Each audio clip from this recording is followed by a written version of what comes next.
Bonjour à tous, aujourd'hui je vous propose le sujet du brevet des collèges 2022, c'est le sujet métropole avec ici un calcul de fuite d'eau. Donc on est dans une habitation et dans une salle de bain on a une vasque ici, le dessin est assez clair, forme cylindrique et le robinet fuit à raison d'une goutte par seconde. Voilà. On vous indique qu'en moyenne 20 gouttes d'eau correspondent à 1 millilitre, c'est-à-dire un millième de litre. Alors les premières questions, montrer qu'il tombe 86 400 gouttes dans la vasque en une journée complète. Et il s'agit de calculer le nombre de secondes en une journée. Donc, vous avez 60 secondes par minute, 60 minutes par heure, 24 heures par jour. Si vous faites 60 fois 60 fois 24, vous tombez effectivement sur 86 400. Donc, comme on a une goutte par seconde, on a bien 86 400 gouttes par jour. Deuxième question, calcule en litres le volume d'eau qui tombe dans la vasque en une semaine. Donc ici, une semaine, eh bien, ça donne donc 7 fois 86 400 gouttes. D'accord?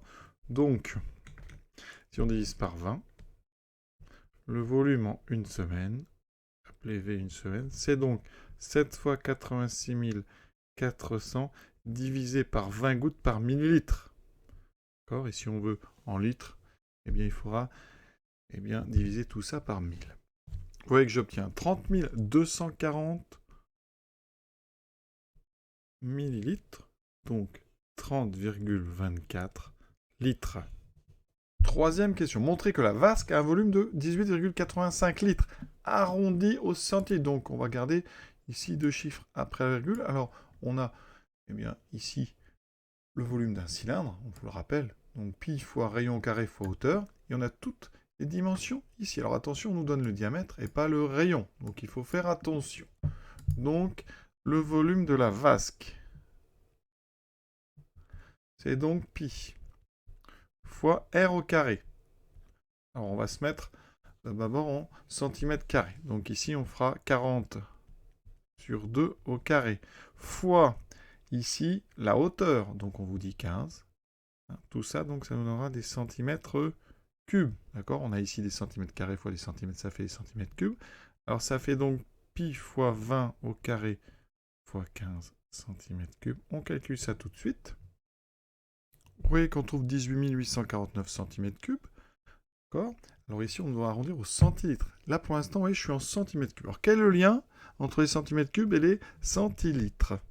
Bien, je rappelle que 1 centimètre cube, c'est égal à 1 millilitre. Effectivement, 1 centimètre cube, eh bien, on rappelle qu'un litre, ça c'est très important, un litre, c'est un cube de 10 cm par 10 cm par 10 cm.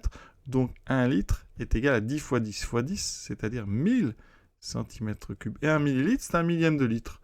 Donc effectivement, 1 cm3 est bien égal à 1 millilitre. Donc on avait trouvé 18 849 cm3 ici, donc à peu près 18, alors on veut arrondir à deux chiffres après virgule, donc 18,85 ici litres. Et c'est bien ce qu'on doit montrer. Quatrième question, très très simple, vraiment. L'évacuation de la vasque est fermée. Le logement est inoccupé, est-ce que ça va déborder? Alors là, il n'y a vraiment aucun calcul, puisqu'on a déjà tout fait avant. On sait qu'en 7 jours, on a une fuite de 30,24. D'accord? Et 30,24 litres, c'est plus grand que 18,85. Largement plus grand d'ailleurs. Donc effectivement, donc cela va déborder. Cinquième question. Calcul ici donc le pourcentage de diminution. À la fin du 19e, la consommation était de 17 litres par jour. Elle a fortement augmenté. Elle est passée à 165. D'accord? Donc, ici en 2018, elle a atteint 148. Calculez le pourcentage de diminution entre 2004 et 2018. Effectivement, on est passé de 165 à 148. Donc ici, en 2004, 165 litres. Pour passer donc en 2018 à 148 litres. Quel est le pourcentage de diminution? Donc, on va l'appeler P. Ici, ça sera donc valeur finale, 148, moins valeur initiale, 165, divisé par valeur initiale. D'accord? Et là, c'est à la calculatrice qu'on va faire le calcul. Alors, on peut quand même faire 148 moins 165, ça fait 17, donc moins 17 sur 165. On trouve moins virgule 103, etc. On arrondira à l'unité, donc en pourcent. C'est donc à peu près moins 10%. Et on a terminé. Voilà, cet exercice, cette vidéo sont terminées. Je vous souhaite une bonne fin de journée à tous et à très bientôt.